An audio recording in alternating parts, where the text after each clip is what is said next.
said sorry, I'ma have to pass like Nash to Amari.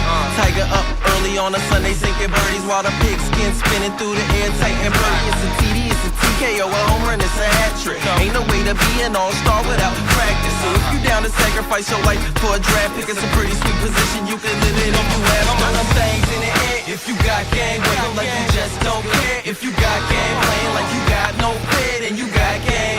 If you came here to win, then you got game.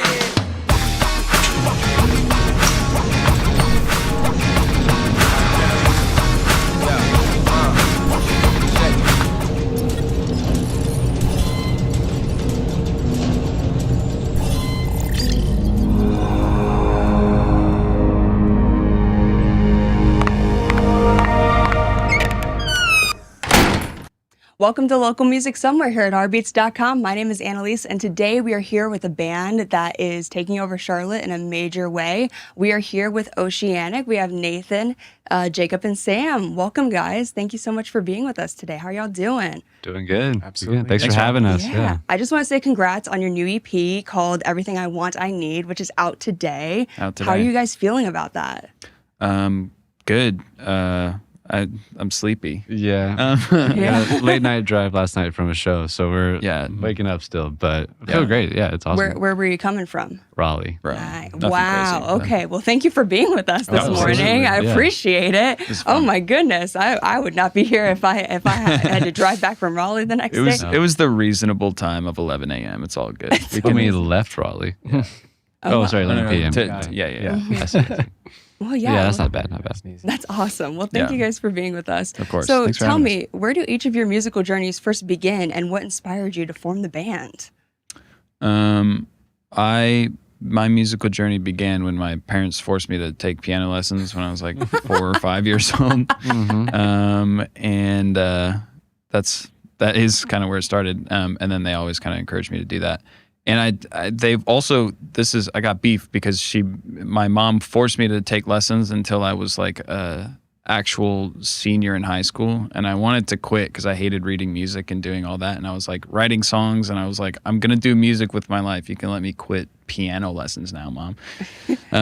Anyway, there's a whole thing. But so that's a good mom, though. Yeah, that's a good mom. Did she know you were going to be a music artist one day? So she was like, I have to make sure that you know your stuff before getting you in it? It probably just started as like a discipline thing, or like a just like, here's something that you might use later, you might not, but you'll be happy that you did. So just be well-rounded. And I'm happy that she did that. So it's great. Absolutely. Yeah, same for me actually. Like my parents made me take piano lessons, I think at 6. And then my dad tried to take guitar lessons when I was around 12 from like a family friend. And I like paid attention to that lesson with my little like first act Walmart guitar.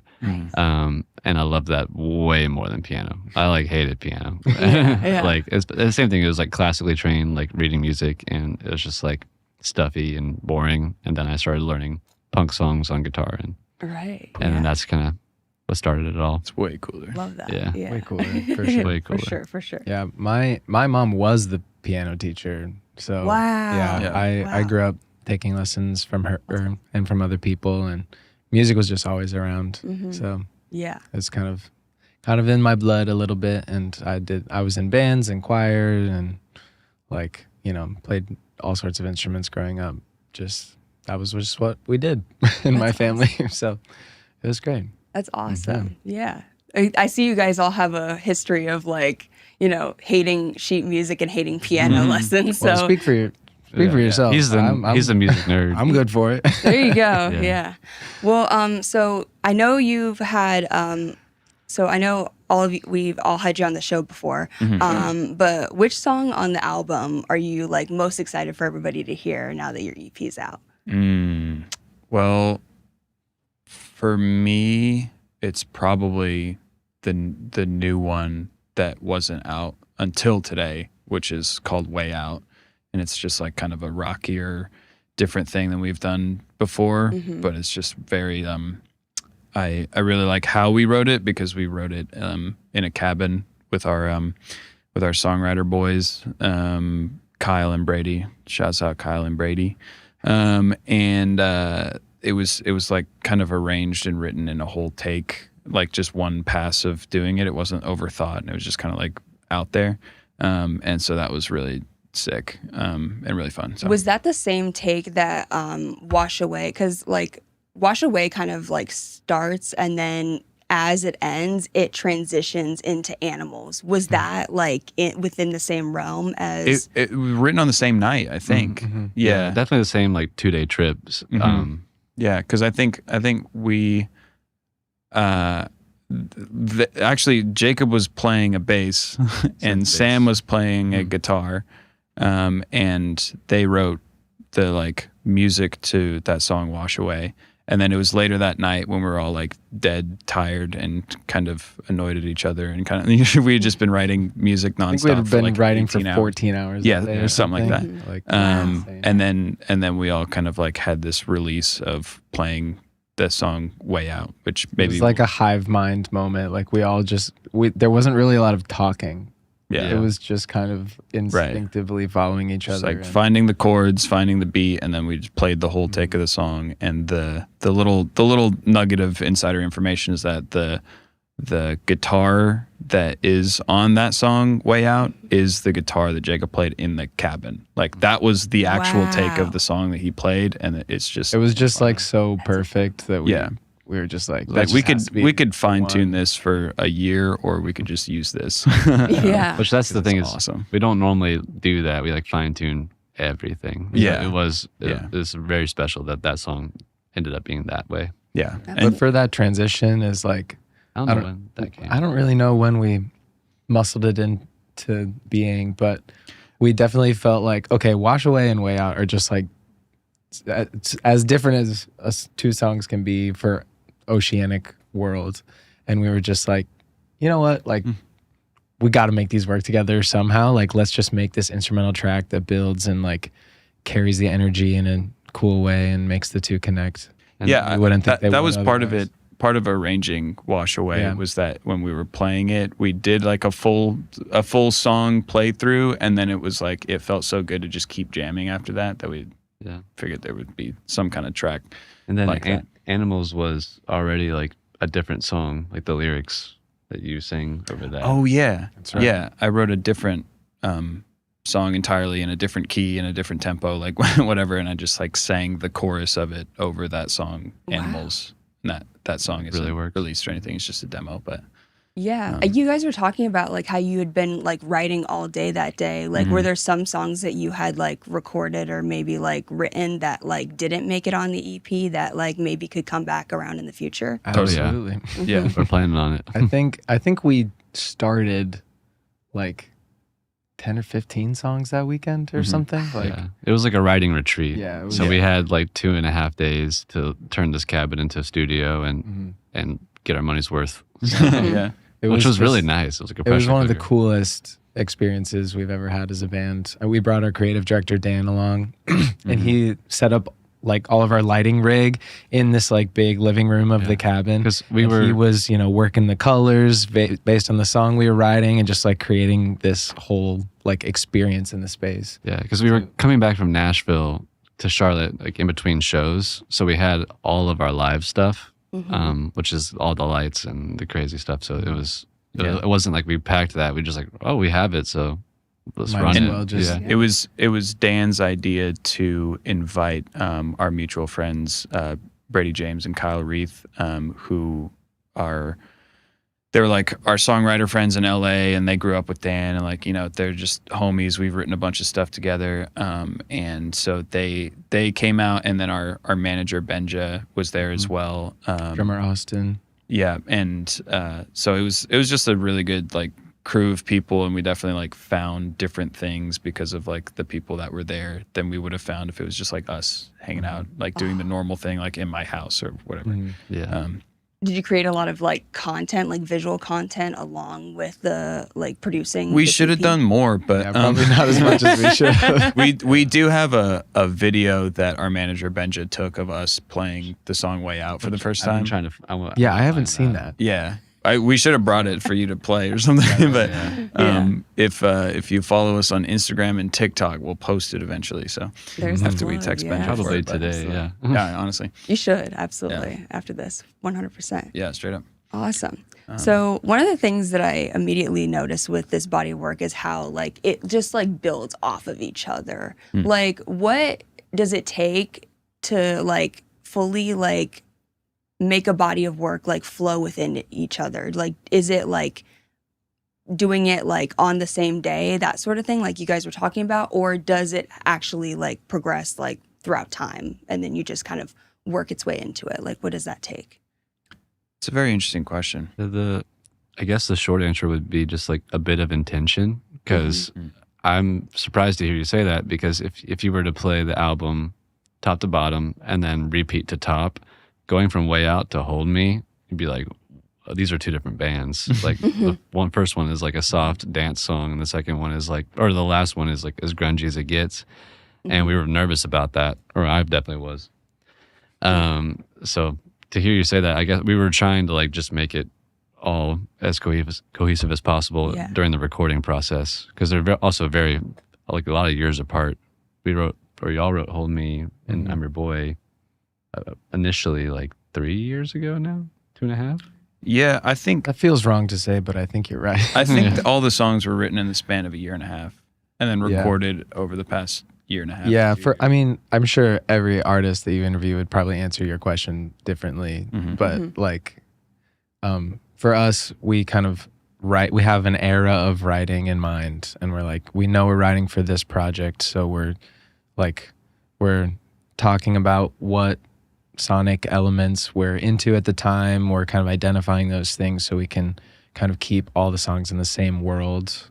And then, I mean, you know, like we said, we had, 10 or 15 songs just from that weekend alone, not to mention like the other songs we had written in the weeks, months prior and the weeks and months following. So it's like we had a big body of work that kind of fit the style, I guess. Yeah. And then we, pick and choose and then rearrange things after we narrow it down, and then rearrange things again after we narrow it down more. And then it just kind of, it's like refine. I always like to say the best writing is rewriting. Ooh, yes. I would agree with that. Yes. Sometimes that's actually not true, but I think that's absolutely true, especially like coming from an artist myself. Like there's so many things where I'm like, I rewrite stuff, and so that definitely nails what's the phrase, like you nailed the nail on the head. Nail on the head. Yes, exactly.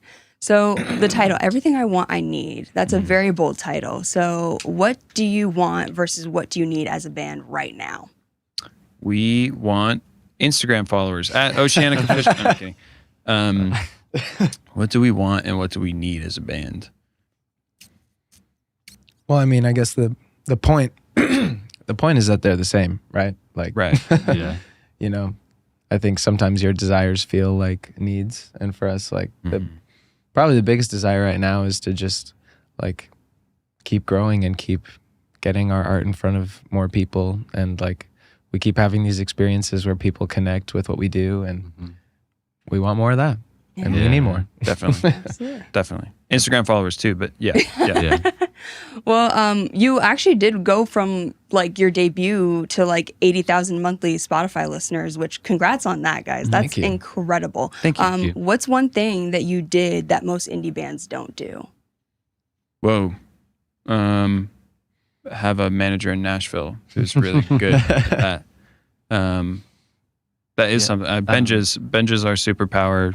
Dan is our superpower as well for media and stuff. Yeah, I don't know if it's other bands don't do this, because I only really know my experience, but aligning ourselves with people who like need us and want us as bad as we need and want them, as far as like a manager who's connected and trying to like run a management agency, and then Dan who wants to create visuals and experiences for people, and like we want someone who is passionate about that, like just like not swinging above our heads and like getting signed to a major label who like doesn't need us, like, and being like not we probably would have if we could have, but just being involved with people who like want to put as much in as we are putting in is definitely the thing that's I attribute all of our success to. Yeah, like it's a team for sure. I think that's probably I don't know that every indie band is doing that, like building a team intentionally.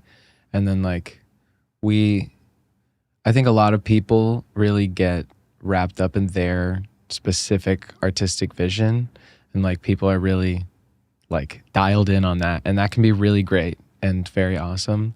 But like, I mean, the reason why we're in a band is because we like to collaborate. Like it's not just about one individual. It's about like what individuals create together, something greater than the sum of its parts.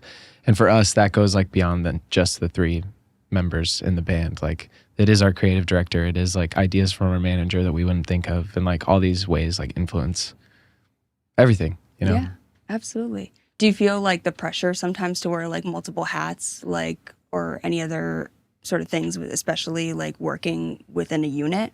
Like, yeah. And what does that look like? Yeah, there's definitely pressure, and like I think at this point we've seen from experience that, you know, the success is basically just fully goes in tandem with how hard you work, and we all have to make a living as well, and like we all want to also enjoy our life. So there's a balance of like, I want to work hard for my friends and for me and for this band, to like, because the harder I work, the better it'll do, but also like a pressure of just relaxing sometimes and not being the entrepreneur at all times. But then there's like specific roles where we all kind of ebb and flow, and I feel like we've landed in some roles for a time, and then someone's job changes, and then someone has to pick up the slack, or then we get a booking agent and now things are a little different. So it's a thing to constantly be aware of and pay attention to. But there's definitely pressure. Yeah, I feel like check in about. We'll all be mad at each other at some point. Yeah. Oh yeah. Communicate. Yeah. Well, that's awesome. Yeah, you guys are doing such a great job, and you've even performed at Love and Life Music Festival, which congrats on that. That's awesome. Thank you. So fun. It was a fun one. Yeah. Sam didn't get to. That's the only show Sam has missed. No, The only show. you missed. Yeah. Oh no. Yeah. Yeah, I'm so sorry. I was out of the country, unfortunately. We had originally thought we weren't playing that festival, so I had booked a trip, and then they like called us back and were like, "Hey, actually, you are." Someone dropped out, or Someone something. dropped out. We don't know, but yeah. So Well, we know that Alex was really gunning for us. She was really that is true. they're helping So us out. shouts out to her. But yeah, so Yeah. the trip was already booked, and I couldn't get it refunded. So I was like, well, guess we're gonna have to get some. R.I.P. Such a core memory that you. It's that so sad. I have just put you there in my head, in hindsight.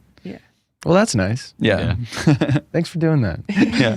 Of course. Yeah. Anytime. Well, which stage were you guys performing at? At the local stage. The local stage? Nice. Yeah. What would you say happens backstage at a festival that like changes everything for a band? Like, That's a good question. We didn't really have an artist pass. Yeah, they didn't give the locals artist passes. So yeah. I mean, we bit of a- we met a couple bands, like A, through your coffee shop that you worked at, and it's B, right just there. like through Instagram or whatever. That I DM'd a bunch of people, and like I think Axel from Axe and the Hatchet Men came and saw us, and just like we met them and like stuff like that. Like I met the Aces through the coffee shop. They were cool because the coffee shop is essentially the backstage, like in between the artist area and like, but it was still public. It was really weird, the location. But at normal festivals, when you do have an artist pass, like being a good hang and meeting people is definitely everything, and like not being weird about it. But the people aren't going to tour with people they don't know or like.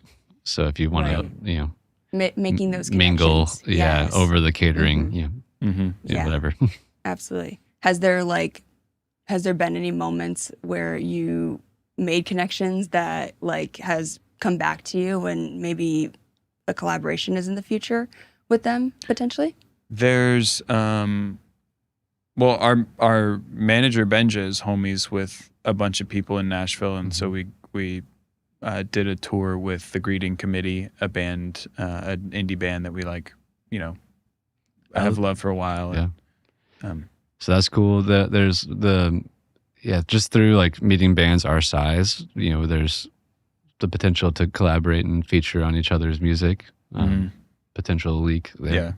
Yeah. We've got a couple things coming. We're gonna do like a whatever. We'll announce it, but we're doing some features and stuff on the EP, and we're gonna do that beginning next year. Oh, that's so exciting! I Starting can't wait January. for that. That's gonna be Are they awesome. gonna be like on, like already on the songs, like a feature, like on a on a different version of the song, or is it going to be like completely new song? Different version of the songs. Yeah. Oh, I'm very excited for that. Yeah. So what's the difference between a band that gets invited back to festivals and a band that plays once and then disappears, do you think? Well, we haven't been invited back yet, so I'm not totally We've sure. been invited back to Ocean Fest. Oh yeah, That's true. We have There's a couple of festivals. We're definitely not in like the big festival circuit yet. Yeah. And it's But in kinda- terms of Love and Light, I know, like, for example, most festivals are like not gonna have the same band 2 years in a row. Yeah. So like for Love and Life, like we didn't play that's this year standard. because we played the year before. But I think it's mostly being easy to work with the festival promoters and like people throwing it and producing it and stuff. if you're and if being you're on on time time and you know what you're doing, and then you play good. Really, if you're on time, you're in the top 10% 10%. Yeah. artists And to work with. timely and organized backstage as Yeah. you're loading stuff in. Like, yeah, And all these. not an asshole in general. Yeah. Yeah. The bar is pretty low. Yeah. Yeah. Gotta I was be. gonna say- I mean, we're in the creative industry, right? Like people are unorganized and late all the time. And most festival organizers are like, they like music, but they aren't necessarily musicians. So like, Yeah. you gotta flex your muscles of organization and promptness for sure. Absolutely. 100%. What's the biggest mistake that indie bands make when that keeps them stuck under like 1,000 not subscribers, but like monthly listeners, would you say? I have a thought. Go ahead. for it. Yeah. I feel like I've been talking too much, but No. I think maybe like rushing it. Like That's roughly what I was I think people like get the idea in their head, I want to release a project, and like they go and do it like the quickest way that they know how sometimes. And I think that if you really want to like succeed, build a following, before you really release stuff, you should take a lot of time to learn and to meet people who know more than you and ask questions, and maybe find somebody who can do something better than you. Like I think a lot of people will like go and record really fast and not really take their time with it, and then the audio quality is just not good, and the sound and the song might not be good. The song writing might not be where it could be. But if you get people in your corner, don't rush it. Absolutely. I think educating themselves on the business side, it's pretty hard to find information that feels accurate if you don't know, have a manager in Nashville or, whatever. But there's things like Spotify likes you to upload a certain amount of time before the release date, and people won't do that. There's just like a lot of nuanced things that if you just took some time to learn and research, that would just help people a lot. Yeah, absolutely. Some people don't want to be businessmen about it, and women. But Yeah. you should be. Yeah, an amalgamation of kind of everything that they were saying. I feel like most of the time, if it's like that, it's like you have to do everything all at the same time. But most of the time, if it's a monthly listeners thing, it's like a quality of the music, and maybe that's quality of recording, maybe that's quality of songwriting. But yeah, not rushing it and not being like afraid to like ask people for money to help record it well, or like different things like that. I feel like that's gone a long way for us. Yeah. Absolutely. So Absolutely. Yeah. And market it. Yeah, Like, Yes. actually, like I think a lot of artists are like a little bit timid to like make a bunch of posts on their personal Instagram or like whatever it is. Like you should, like people won't know about it if you don't tell them. You got to tell people. Absolutely. which these releases have been our best releases so far, and we're just now kind of like understanding and figuring out how to harness social media for ourselves, because we haven't really focused on that. And not feel cringe while doing it. Yeah, Like, yeah. Doing it in a very honest way to like our artistic desires Yeah. has been a really, like, it's taken us this long to kind of mesh the two. And I think part of that is just like listening to other people's feedback about stuff as well. Yeah. Like it's the quality of stuff, I mean, not that we have all the answers. We're not. Yeah, we're still so small. Yeah, and we have other jobs. Like, yeah, I don't know. Having people in your corner that you trust their opinion, and then if they say like, that the song could be better, or like you're not very interesting online, or like whatever these things are, like that's really valuable information. Yeah. To like move forward with. Absolutely. Well, what would you say was like the turning point for you, especially when it came to like growing a following and growing monthly listeners and everything like that, like for you as a band? That's interesting. I feel like there hasn't really been a turning point. It's just more just like small pivots here and there, because we've focused for a long time on our live show. Yeah. And that's definitely been the best like way that we're like, we met someone 7 years ago at a show and we're still friends with them, or like they're still like, whenever we put a song out, they'll post it, or like, stuff like that. So this is the best way to get people invested for us. So we put like all our time and energy into that. And then it was like, oh, if we promote the shows better, then it won't be these 15 people seeing it. It'll be 80 to 100 people instead, or like, 200 or 300. And so, I don't know, it's just been little things like that, or that we get feedback from people or like whatever. So I feel like it's not a big like watershed moment of like, oh, now we've figured it out. And I mean, if we had 1 million followers too, like we would we would maybe have an answer that was like, this is it, we figured it out. Yes. But Absolutely. Yeah. Well, with your latest release, Wash Away, which talks about washing away feelings from someone else, walk me through the process of writing this song. Was it music first and then lyrics, or the other way around? Yeah, music first. So that was, we were jamming in that cabin, as we said. We kind of always are a music first band for the most part. Yeah. And that's not a formula. Like, don't do that if you don't want to. Yeah. But like for us, we all come from like, we're all instrumentalists first, I would say. And so like, that's where our strengths are. That's where we feel the most comfortable. So that's where we start. And I mean, Nate has like a big stockpile of lyrics like at all times pretty much. Nice. And there's always something to pull from to like that can fit the vibe of pretty much anything we can create. That's kind of our process. But I mean, by all means, if you like lyrics first, go for it. Yeah. Awesome. Yeah. That yuck your yum. we played like a pass of what we would consider to be. Actually, you guys were playing and I was singing. Yeah. So I think we did a couple passes of the full song and I was just like mouthing words, or like some of the syllables. Definitely a lot of the chorus was there in terms of like watching feelings wash away, or like, different things like that. Like a lot of the phrases in the chorus were there and not as much in the verse. And so it like kind of formed out of that. And when you like mumble sing and like you say something like wash or wash away, that like informs like the mood on like what we're doing. And so you make a little pivot about like, okay, something more like floaty, like on the synth bass here, like, and so it kind of like the song kind of reveals what it wants to be about as you all jam it out like that, which is really a fun experience. Just trying to have like a creative moment together and like, just kind of black out and do whatever. Yeah. We were on hard drugs at the time. I'm just kidding. No. I love your bluntness about everything. No, we were not true. Let's be just clear. That was for not the record. Well, we're going to take a quick break here, but when we come back, we're going to talk more about like your past releases, any other upcoming projects that you have, and what's to come for the future. Great. So, yeah, Sweet. awesome. Well, we'll be right back and hear a word from our sponsors, and we'll be right back with Oceanic.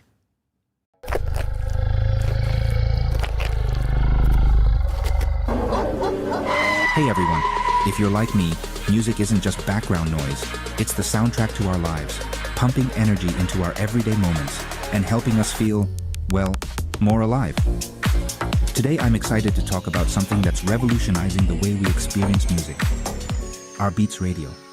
Created in 2012 by a diverse group of artists, songwriters, and musicians, Our Beats isn't your ordinary radio station. It's a universal, unique, boutique internet radio and media streaming service that's all about simplicity and inclusivity. Whether you're an artist looking to share your tunes or a listener craving new beats, Our Beats is here to amplify your experience. Now picture this. you're grabbing a 6-pack or 12-pack of radio streams, tuning in, and discovering music that's played non-stop. 25 hours a day, 8 days a week, 366 days a year. Yes, you heard that right. Our Beats is committed to making sure your music, your voice is heard around the clock. Their mission? To provide a platform where all musical and artistic talent can shine. They keep it simple. KISS, or keep it simple sweet, with an open book policy that welcomes all creators. And the vision? It's all about inclusivity. Our Beats welcomes the most discerning listeners as well as the non-discerning ones, making it a hub for music discovery and media enthusiasts everywhere. As a member of ASCAP, BMI, CSAC, Sound Exchange, and Popology, Our Beats stands as a proud advocate and supporter of artists and musicians. By tuning into Our Beats, you're not just listening to music, you're supporting an entire community of independent musicians and artists from all over the world. So what are you waiting for? Whether you're here to listen, read, watch, or support, Our Beats is your gateway to the future of music. Join the Our Beats radio revolution. Let's make the world listen. The future of music is now, and it's waiting for you. Remember, less is always more with Our Beats. Tune in, turn up the volume, and let's change the way we experience music together. Catch you on the stream. Welcome back to Local Music Somewhere. We are here with Oceanic, where they're here to talk about their EP and all other projects for the future. So thank you guys again for being with us. This is really awesome stuff. So I wanted to talk to you about your very first song that you released called Party Song on all streaming platforms back in 2018. So what was the process like of making that song compared to like your current releases now? Whoa, that's a good question. I haven't been asked about Party Song in a long time.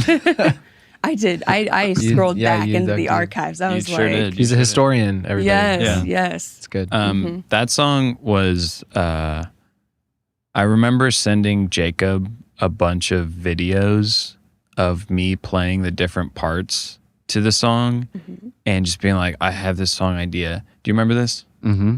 And because we were on like break, so I think yeah. home. We were like, what did you think of that? Because my impression was that you were like, okay, like, yeah. Because I was like, listen to this. Here's the bass line, and it was like, just like, you were really excited. Okay. And I was like, okay, yeah, sure, let's do it. Like, yeah, whatever. Like, let's make this. I don't know. It's so funny. I remember just sitting in my little music room, like learning and picking through the parts that you sent. But I don't really remember how we developed it after that. I made a demo. I started making a demo, and it was like all me like using like Logic samples for drums or whatever and stuff like that. And I think that was the one where when I first sent it to you, you were like, yeah, I don't really get this. Like, kind of sounds bad. And I was like, oh shit, I gotta lock in. I gotta make this sick or else Jacob's not gonna like the song. But I know this is a good song. Like, I really like it. So I like really worked on it. And then you were a little more like, yeah, okay. and that was my impression of what you were saying. Probably, if you have a different story, then please, by all means. That's probably right. I remember being like, you were very excited. So neutral about it. Yeah, like, sure. Like, it's not our best idea right now, but like, we'll run with it. It's lit, bro. It's a party song, bro. It's gonna be awesome. Party song. Was that like the fourth song we wrote or something? Something like that. Yeah. And was like the writing process like done like, you know, because I know you said you're from Oklahoma. I was living in Ohio at the time, actually. You were living in Ohio, okay. Yeah, and then just a random little Colorado, 2-year period. Yes. Yeah. So we demoed stuff like at school together some, and then I would do a bunch of stuff just like on my laptop. But I was very much like, I had just started being interested in like recording music and playing with synthesizers and stuff like that, because that's definitely like most of what I do now, and I really love it. But it was like very much my feedback that I was taking was from Jacob, and I was like, I need to be better. And so I was not explicitly saying. Yeah, no, that's just what I was hearing. Yeah. And just trying to like figure it out, which was fun. Absolutely. It's fun to just know absolutely nothing. Yeah, absolutely. And learn from each other as you go. Yeah. So Nathan, you were actually, I think you all were like a part of Carolina Confluence, right? Like, you all did panels, right? No, just Nathan did. Just Nathan? Yeah. Okay. Because I remember I met you at Carolina Confluence, but I think you guys were also there too, right? No. They played at the show. You that played the night. shows. That's But it. we weren't Yes. at the panel. Well, what does one thing that established artists get wrong when it comes to giving advice to indie bands, would you say? You got the hard hitting questions. Yeah. You really brought out the I big think a lot of advice requires money that indie artists don't have. You know, like Oh, interesting. Yeah. Well, like I don't know. When you're starting out, there's just like no money in music at all. If you're trying to make money, being a musician is probably a bad way to do it, unless you're like the top 0.1% of musicians. Well, But yeah, I think that is just at the end of the day a lot of strategies for that work for the top echelon of artists. Lower artists just don't have the funds to execute that. Yeah. I also feel like all the advice we've gotten from larger artists are just like, just keep doing it. Like if you want to do this, like this is how it feels to do it. Keep doing it if you like doing it. And like, you know, put your all into it. It's kind of like when I think about just the people who have had success, who have talked to us, that kind of seems to be what they say to us. So it's not necessarily even like legitimate, like, oh, do this and you'll be successful. It's just like, yeah, like enjoy the process. And if you're enjoying the process, keep working hard. Who's a big artist that gave you that advice, if you don't mind me asking? The two main guys in Jude and the Lion specifically were like sat us down like after a show. We were talking about that, and it was awesome. and they've been independent the whole time too. So that was kind of cool to see. Yeah. Them say that stuff. Word. Yeah. But I mean, that's the real advice is like, just keep going and keep learning and keep, like Nate said earlier, like these little turns that like slightly redirect your, path. Keep learning, keep adjusting. But I think a statistic I heard that could just be complete BS. I don't know if this is true, but a statistic I heard is that like the average artist who like quote quote makes it has 33 songs released by the time that they quote quote make it. So like, What are we at? that's a lot. Yeah, I was like, gonna ask, where are you at? I don't know, Probably getting close to 30. 5, that's 7. 20 something. 10 on the album. That's 17. Math. 11 on the album, 2 singles, 5 first EP, 5 second EP. So we're at 26? 26. Cool. All right, we're getting 27? close, guys. 27? Next project then. Yeah, I there don't you know. go. The point is, you got to do a lot. Sick. Like you have to put out a I lot. like this statistic. Yeah. This works. Yeah, I mean, hey, we're on track, Yeah. I We mean, got to you blow are. up on the next album. And again, who knows if that statistic is real? That's just but the like average if it is. the other saying in the music industry is like it takes 10 years to become an overnight success. So like, True. just I mean, and hey, we're you at 9 started- years. So Yeah, I was gonna say, like you started in 2016. Yeah. Yeah. Yeah. So 2017-ish. there you go. So by next year. dude, It's a lot of pressure. Well, I started in 2017, so I got a lot Okay. more time. Okay, so we Yeah. have And I attribute 7. our actual working efforts for post-COVID because that's Yeah, when we I'm like kind we're of out of pushing that. college and actually like trying to do it. Yeah.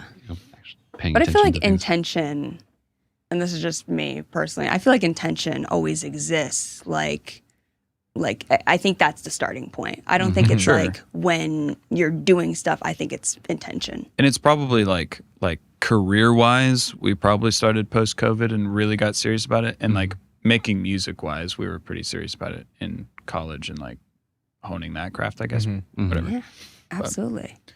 Well, what's one thing that you did on Spotify that you feel like that's when the algorithm like really picked you up, or was it just a casual like progression over time? Would you say?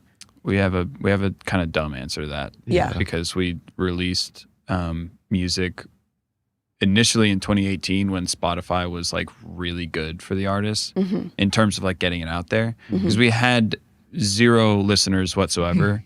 And then we put out our first song, Party Song, and it was on the Spotify viral charts, like up there with like Post Malone and like all these people. And we're Childish like, what Gambino. is going on? For only for 2 days. Yeah, but- it was no, but 35th most still. viral on USA viral Spotify. And there was like, I think there was a day where it was like 30,000 streams in a day or like something like it was we like, thought it was game over. We were we're oh, like, yeah, dude, this is it. we're good, we're Yeah. set. We had no songs to release after that. And it all like technology ebbs and flows like crazy. So like that we've had a decent base of like listening kind of since then for all of our releases, like algorithmically.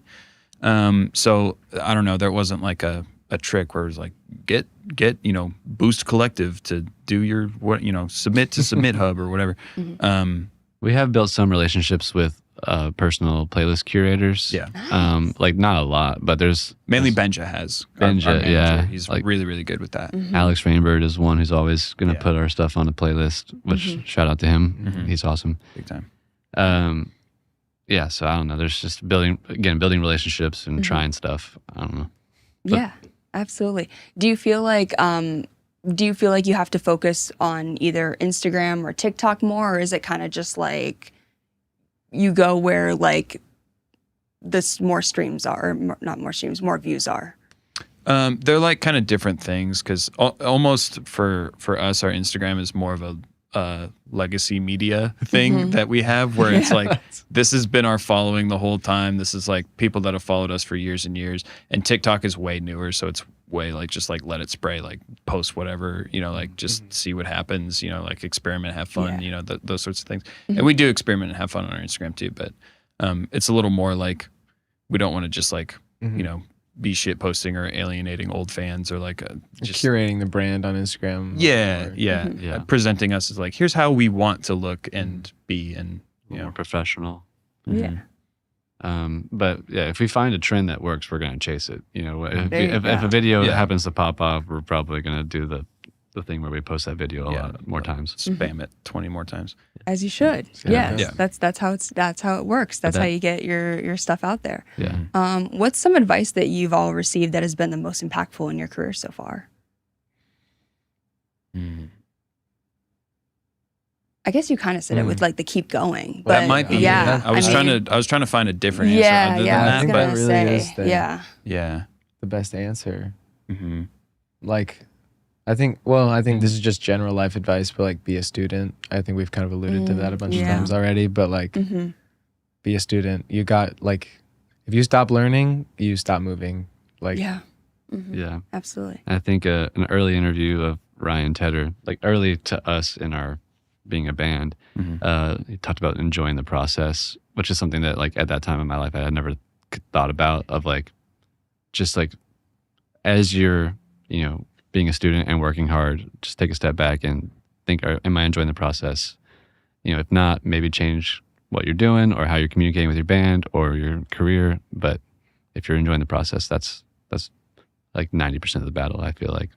So yeah, that's an interesting one, because I think it's easy to get caught up in like, oh, later I'm gonna have fun. Yeah. Like when I'm like an actual rock star and everyone in the world knows who I am and like whatever. Don't do that. Nope. No. Yeah, because Well, people can sense authenticity too, and they can sense when somebody's actually enjoying what they're doing. And you guys are clearly like enjoying the process, and it's very evident, like within your work and within your sound and everything like that. And like, just to be honest, like we've met a lot of bands who clearly are not having fun. And it's like it's a tough. It's a vibe killer. too. Just kidding. We're name dropping. Let's go.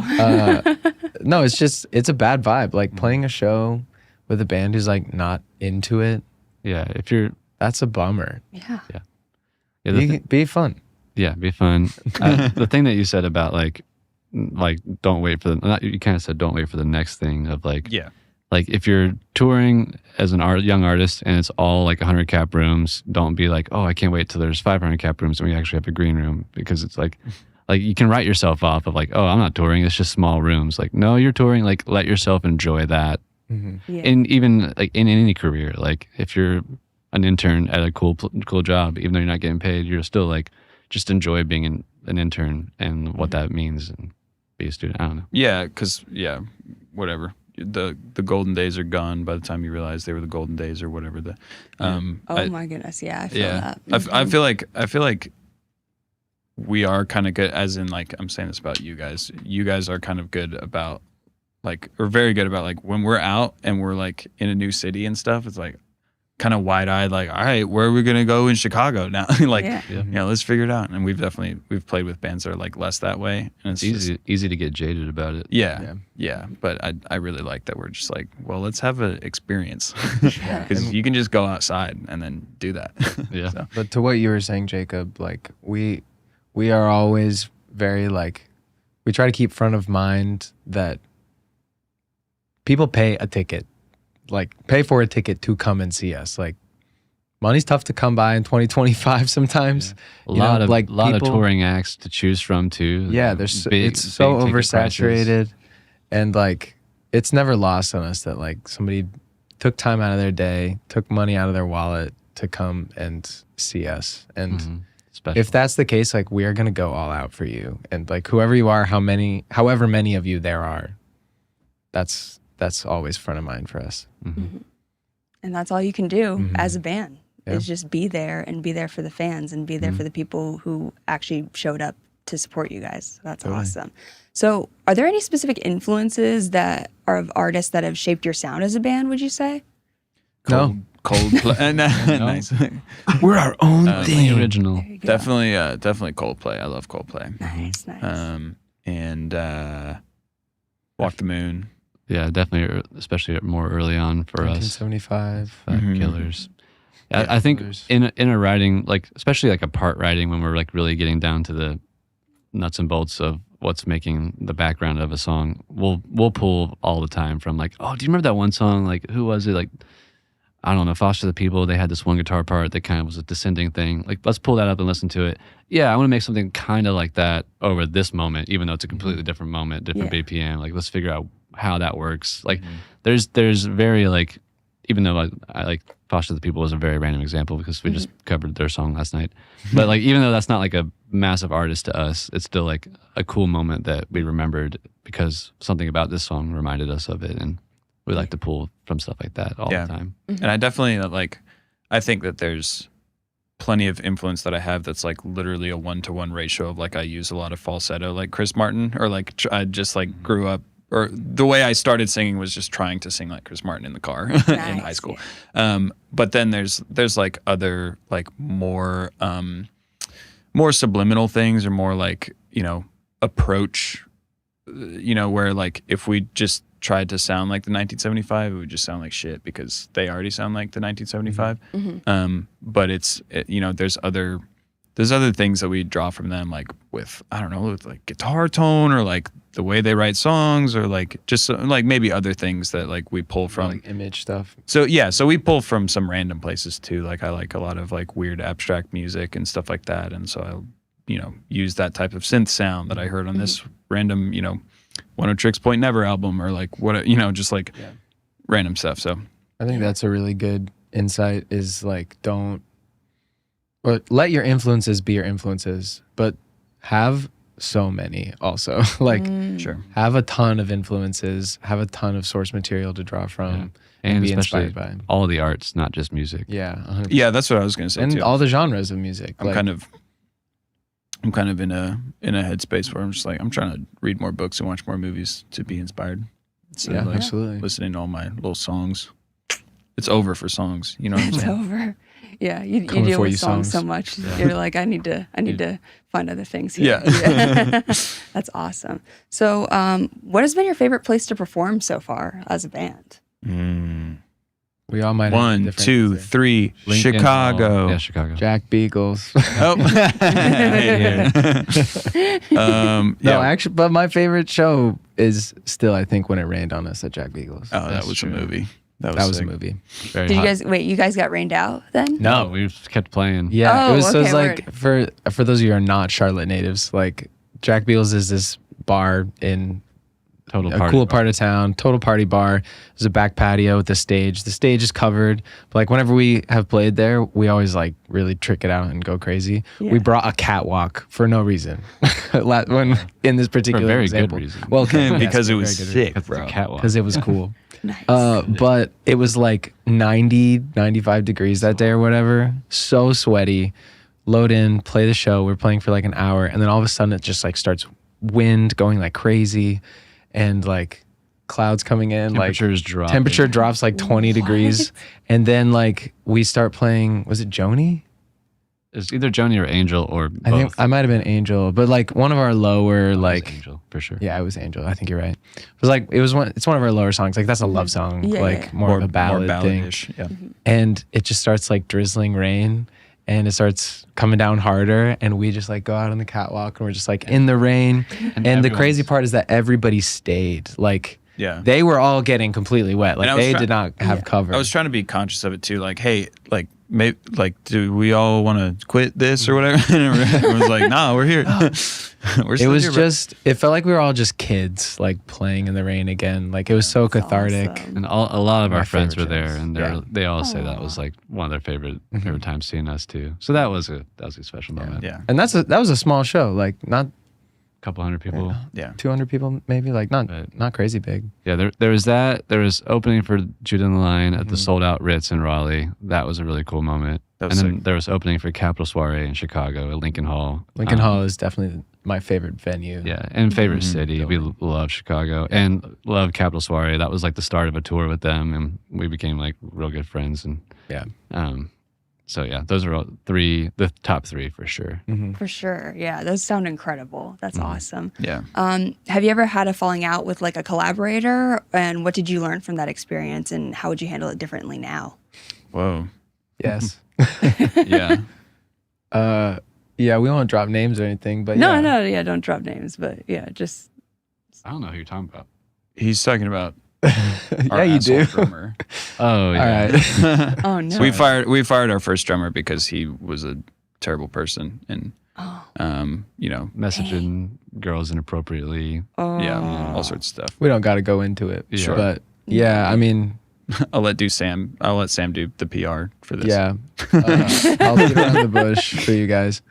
No, I think that was a heartbreaking experience, but you know, yeah, because he was our friend, and we were learning these things, and roommate, and wow, it was a whole thing, and still are for after that. years after the fact, very weird. But you know, for years after the fact, people would talk to us about it. Hey, I'm doing PR. Okay, back to Sam. Back to you, Sam. Go ahead. No, we stick to our values at the end of the day, and like that's just what you have to do. Don't compromise on that. There's a lot of shitty people in the music industry. Yeah. So like, be careful and like, be who you are and don't compromise on that. Yeah, and listen to people that come forward to say something to you. Yeah. Yeah, absolutely. Well, I wanted to say before we wrap this up, what's some advice that you have for artists who want to get into the music industry but don't know where to start?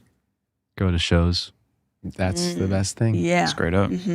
Yeah, don't be too like let's link and build as when you're at those shows, like just meet people naturally, talk to them naturally, let be present but not weird. Because I feel like a lot of people get really gung-ho too about like, oh, you're a bigger band, like let's hang out with some and that can come off weird if you're not just connect with them as a human first. Yeah. And then Totally. and then see if y'all even would like collaborate well with your tastes. Like you'll know that because you're friends with the person, or not, but going to shows, get yourself in the industry, and then book shows. Just keep on emailing people. Yeah, I think music is a community, and a lot of people go into it trying to like get something from the community. Right. But like that's not how you be a part of of any community. No. Like being a part of a family or a community like that is giving. So like go to shows, be a fan, like give your energy to that show, give your energy to other artists, all that stuff. Like exactly like you said, like meet people and don't try to get something from them. Try to give an experience, and you'll have fun that way. Yeah, absolutely. There's some amazing people in Charlotte doing that are here to welcome you if you're in Charlotte 100%. too. Like there's a lot of amazing bands and artists. Yeah. Our friend Mark Eckert, who's a really cool guy in the industry that lives here in Charlotte, he would go so far as to say like never ask anybody for anything, like especially when you're like meeting people or whatever. He's like I absolutely will never ask anyone for anything. Like, and it's such a like a nice place to be because he is, and we are, and everybody is around people that could do something for you all the time. And they know that, and you know that. And whether it's like, and so if you're just not talking about that and you're just connecting with them as a human, they feel safer, you know, or like we feel safer, or like, you know, whatever. And that like, and like Mark is my dog. He's my shooter. Absolutely. And he's done a lot for us too. But that was something that he told me, is like, you never asked me for anything. And that was awesome. And so now I'll do anything for you.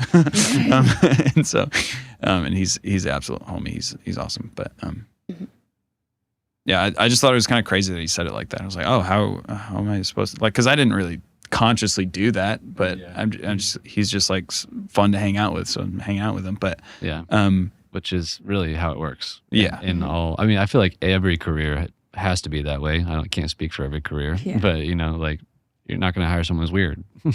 So yeah. And if you walk up to someone and you're like, oh, you do booking, like book me a show, like it's weird. Yeah. I'll say that. Yeah. Whatever. Yeah, absolutely. Well, just our last question. Where do you guys see yourself in 5 years? Rock and Roll Hall of Fame. Coldplay status. Stupidest answer. Yeah, Rock and Roll Hall of Fame. In 5 years, we'll have a long enough career to be. Yes. There you go. Yeah, just start listing things now, so then in 5 years you can look back at this and be like, we multiple did Grammys. Don't do too much research into how long it takes to get into the Rock and Roll Hall of Fame. Don't worry about all that. It's not 5 years. But hopefully enjoying the process, and it would be cool if it was, you know, a few steps down the road.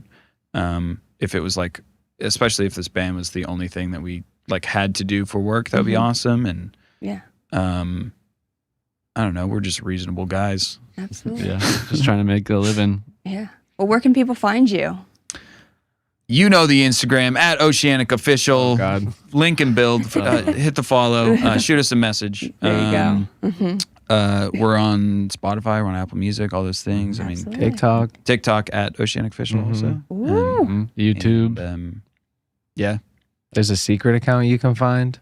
Oh, there's a secret account. Yeah, we have a Finsta. I'm going to be on the hunt for that. Who knows if you guys can find it? I don't know. That's a bit of lores. We have multiple accounts. We got burner accounts. We got Finsta accounts. Yeah. We got, it's good stuff. A lot of insights. So if you I'm can working on a meme account. There's a lot of good hacky sacking content. So much hacky sacking and content. other things. That's incredible. That's an update. I will be on and the better hunt for things that. other than that. There's way better things than that. Awesome. Well, Nathan, Jacob, Sam, thank you guys so much for being with us today. Thanks for having has been us. awesome. Yes, thank you. Thanks for having us. Thank you. And thank you all for watching here at Local Music Somewhere. And be sure to check out all of our other shows right here on ourbeats.com. Bye.